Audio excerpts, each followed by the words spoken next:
Yo, what's good, YouTube? What's going on, man? You already know who it is. It's your boy, Sports God TV, where we talk sports like religion. If you haven't already, make sure you hit that like and subscribe button, man. Click that notification bell so you can get notified when I upload. Share my content, jump in the comments. Let's get it cracking. Yeah, man. And so I'm back, man. Again, week number 16. Recap week 17 predictions. Also, low key fantasy picks as well.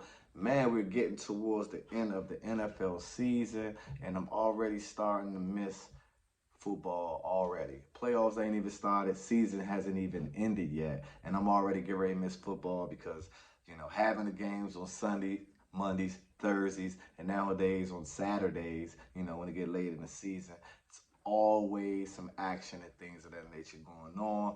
And I'm surely gonna miss the season once it comes to an end.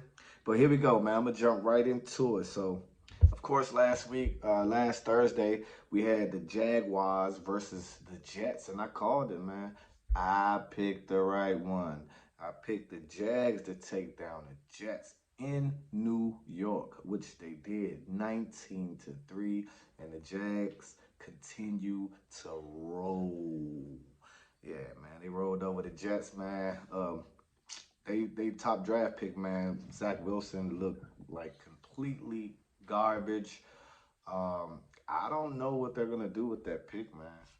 I would try to move him because it looks like the other guy, White, the backup, is more efficient in that offense than Zach is right now. And they may have some collateral to be able to get rid of him while he's young and still has a promise to promise the NFL future.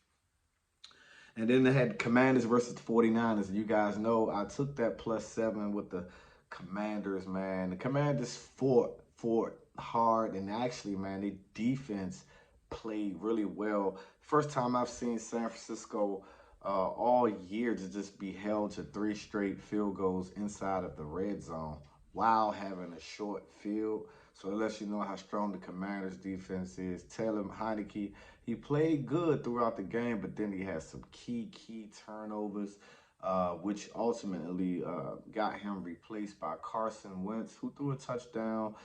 Game was pretty much seems like out of reach, but it was good to see him get in there and try to get some reps in with the first unit. And now it's official, Carson Wentz will be starting the rest of the season to try to make the playoff push.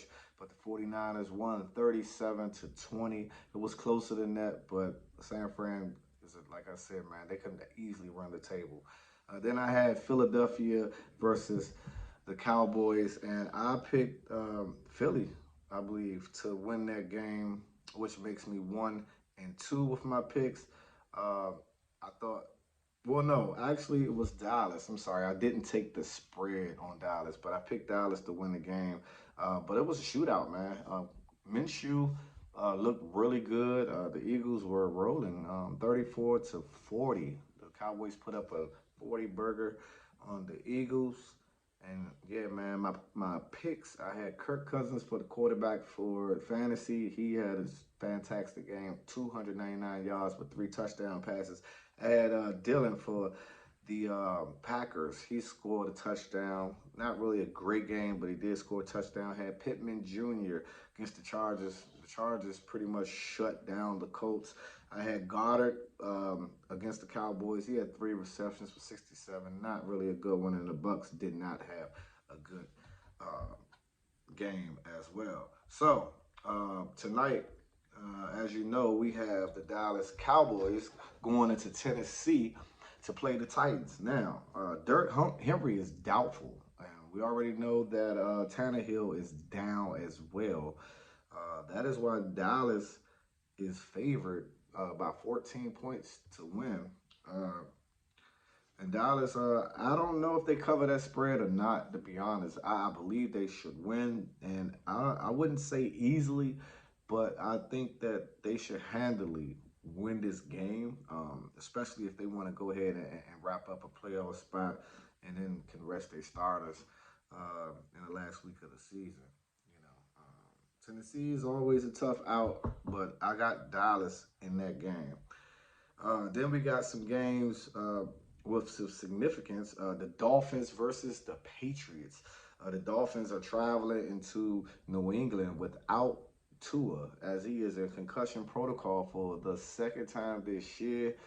There's talks of him maybe even sitting out the rest of the year, and all of these things. Two concussions in a few weeks apart is pretty tough. And the Dolphins are starting to falter, man. They were hot early. They got on a good roll, but they're still explosive and potent on the offensive side of the ball. And Bill Belichick is at home, man, in the game that he needs to stay in. It's 8-7 out of Dolphins versus the 7-8 New England Patriots. In that game, I will have to roll with Bill Belichick at home versus the Miami Dolphins. Um, then you got the Eagles versus the Saints. Um, Another good game. The Saints are actually still in the hunt. The Eagles look really good. They're 6-1 at home, 13-2 overall. Saints are 6-9, but are fighting for a playoff spot. I think Minshew and company take down the Saints. Then Cleveland Browns coming into FedEx Field to face my Washington Commanders. And listen, with Carson Wentz being on the bench for all of those weeks, getting a chance to watch Heineke up close in person, being in the practice room, seeing the game flow, learning the offense a lot more. I expect a different Carson Wentz. And especially he opens up with the deep ball. He has a stronger arm. There were some throws that happened in the game and throughout the season where if a guy catching the ball in stride on a deep ball, it's a touchdown. I mean, some of these guys be running wide open. It's too much speed and too much talent. Of course, I'm going to take the Commanders, not being biased, but it's a game that the Commanders definitely need. The Browns are out of the playoffs. Commanders need this game and a little bit of help to get in. So I'm going to take the Commanders in that game. And then you have a division rival game, Steelers and the Ravens. Lamar Jackson's third game sitting out, still injured. And the Steelers, who started off pretty awful, kind of find themselves in the wild card hunt as well. And Mike Tomlin always has a great football team, no matter if they start off bad or not. Them guys play for that man. He's a heck of a coach, a player's coach for sure, but no tolerance as well. Who wouldn't love to play for a guy like that? Pittsburgh going into Baltimore.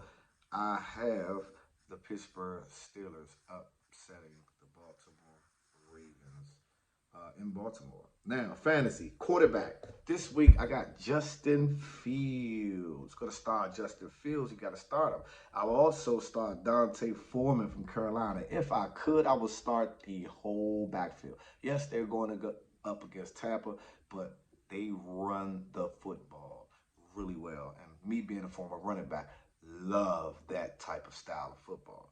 Okay, wide receiver, I got Christian Kirk. Tight end, I got Gerald Everett. And the defense, I just spoke about them, the Pittsburgh Steelers versus the Ravens. Listen, man, jump in the comments, man. Let me know what you think. Who you feel like going to win. Throw some picks up in there, man. Share the content. Hit the like button. Jump in the comments. Let's get a dialogue, man. And let's get it cracking, man. It's your boy, Sports Guy TV, where we talk sports like religion. And I'm out. Until the next time.